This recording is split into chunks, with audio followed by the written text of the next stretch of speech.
Welcome to Access Asia, I'm Yuka Hwaye. Coming up in this edition, India mourns the death of hundreds in a devastating plane crash. Only one passenger survived, while people on the ground were also killed.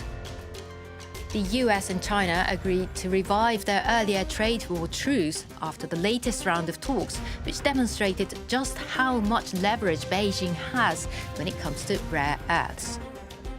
South Korea's new president turns off loudspeakers, halting propaganda broadcasts along the border, and North Korea appears to follow the move. But what has it been like for people living with the blaring sounds 24/7? India's Prime Minister Narendra Modi visited the site of a devastating plane crash, the worst in the world in a decade. Air India's Boeing 787 Dreamliner crashed moments after takeoff in Ahmedabad, the largest city in Gujarat, en route to London's Gatwick Airport. It was the first crash involving the wide-body jet. Only one of the 242 passengers and crew survived.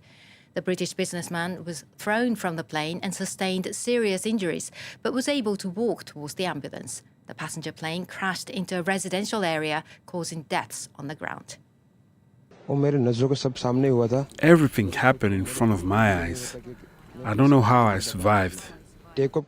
After takeoff, within a minute, it felt like the plane came to a standstill for 5 to 10 seconds. I could feel the engine thrust increasing to climb, but it crashed into a building with speed. The side of the plane where I was seated landed on the ground floor. I don't know about the other parts of the plane, but where I landed was on the ground. I could see that there was space outside the aircraft, so when my door broke, I tried to escape through a little space, and I did. On the opposite side of the plane, there was the building wall, so nobody could have escaped. The United States and China have agreed to return to their earlier trade truce that saw both sides roll back most of their triple-digit tariffs following high-level talks in London. Donald Trump declared a deal done, expecting shipments of rare earths to resume. China's export curbs on some of those critical metals have had wide repercussions. Jennifer Ben-Brahim has been looking at this. Hi, Jenny. Hi, Yuka. So it became clear that the US really wants to regain access to those rare earths. Why is that? Well, because, Yuka, rare earths are extremely important to the manufacturing of a host of applications like semiconductors and military hardware. And there are actually 17 types of metals, and 7 of them are considered what they call dual-use items. That means they can be used for commercial, but also military applications. For example, the rare metal samarium is used for guidance systems for intercontinental ballistic missiles. Now, rare earths are also crucial for today's car manufacturing industry. Now, terbium, another rare earth, is used for heat-resistant magnets, and those are parts that are used for motors for brakes, steering, and other systems. So, of course, the US is already feeling the impact of these export restrictions. Just in May, a US car manufacturer, Ford, temporarily closed its Ford Explorer Sport, a utility vehicle factory in Chicago, because they simply did not have enough magnets. Well, could you give us a sense then of just how much control China has over these metals? Well, short answer is a lot. Most of these rare earths are actually found in and around Gansu, and that's in southeast China. And China is home to about half of the world's total known reserves and mines about 70% of the world's rare earths. On top of that, the country does 90% of the world's chemical processing, that being refining all of its own, almost all of Myanmar's, and half of US production. So those numbers are really huge, but what has led to China's dominance in the market then?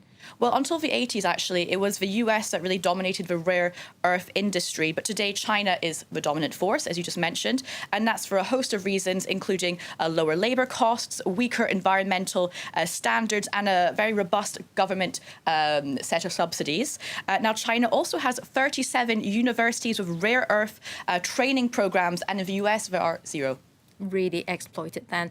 It's not the first time, though, that China is using its grip on rare earths as an economic weapon, is it? That's right. Now, this time, the US believes that the Chinese government's decision to suspend exports of those 7 dual-use rare earths and the magnets made from them is simply a form of retaliation for Donald Trump's trade tariffs. And this is very similar to back in 2010 when China halted exports of rare earths to Japan for 2 months. And that was because of a territorial dispute.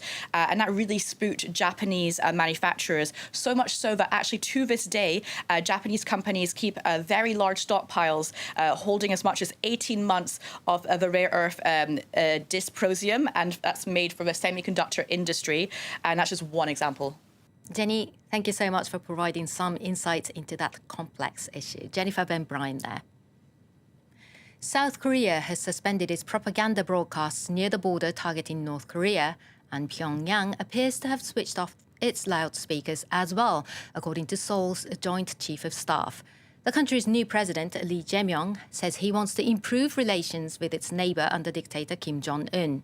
The two Koreas have remained technically at war for 7 decades, and in recent years have traded propaganda broadcasts and balloons across the heavily fortified Demilitarised Zone. For residents near the border, it's been a living nightmare. Brian Quinn and our colleagues at France Télévisions have this report. Kilometers of barbed wire along an impenetrable border. Here, South Korean armored vehicles patrol one of the world's most heavily surveilled zones. Just across this river lies North Korea. Villagers in the small town of Daesan live not just with the threat of invasion, but with near constant sonic harassment. From North Korean loudspeakers comes a deafening cacophony. For the mayor, it's torture.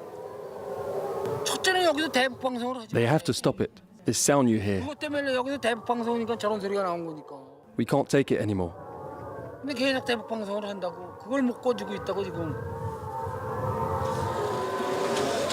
Sounds of animals crying, human laughter, gunshots at all hours of the day and night. South Korean authorities have paid for village homes to be soundproofed. This is 3 centimeters of double-paned glass. It's better. If it's closed, you hear it less. But summer is coming, and we live with our windows open here.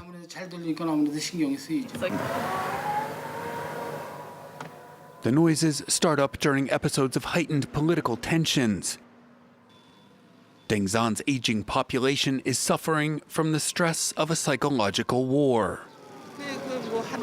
These loud noises give me chills, but I can't leave this land where my ancestors have lived for 500 years. We are old, but I worry about the younger generations. I worry about the future. South Korea has its own loudspeakers pointed at the north, playing K-pop, music forbidden by the Kim regime. Now, Seoul has decided to stop. The South has also floated balloons over the border filled with pro-democracy, anti-regime messages. In reply, the North has sent its own balloons, floating trash bags filled with garbage, cigarette butts, and even human waste. This is life along one of the final vestiges of the Cold War, a zone whose singularity has even made it a tourist attraction. Visitors observe the Hermit Kingdom as they enjoy a coffee from Starbucks, the American chain just a kilometer from the border, thumbing its nose at the communist North. It's a symbol of America, and a symbol of freedom. And we have freedom. I hope that one day reunification will happen and we can have a coffee together with our northern neighbours.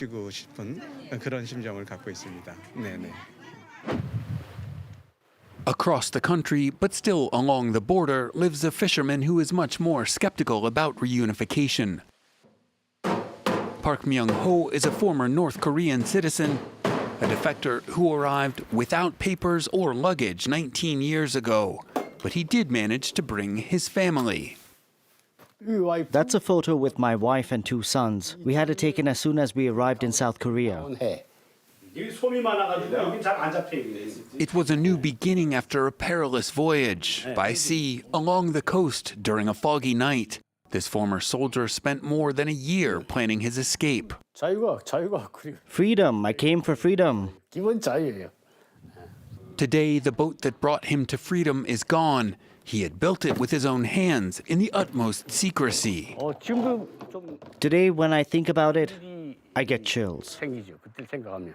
Successful escapes by sea are exceedingly rare. Park Myung-ho still lives in immediate proximity to the country he fled. Today, he's hailed as a hero.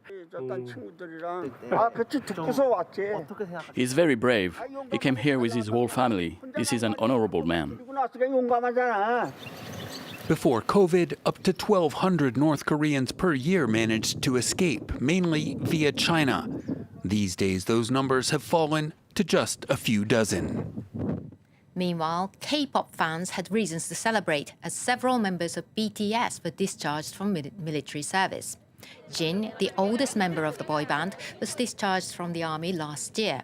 Now, RM, V, Jimin and Jungkook have all completed their mandatory service. Some eager fans travelled from Mexico, Turkey and Brazil to cheer as they re-emerged in military uniform. South Korean men aged between 18 and 28 are required by law to perform up to 21 months of military service, with few exceptions, to deter aggression from the north. And that's all for this edition of Access Asia. Thanks for watching, but please stay tuned if you can. There's more world news coming up on France 24.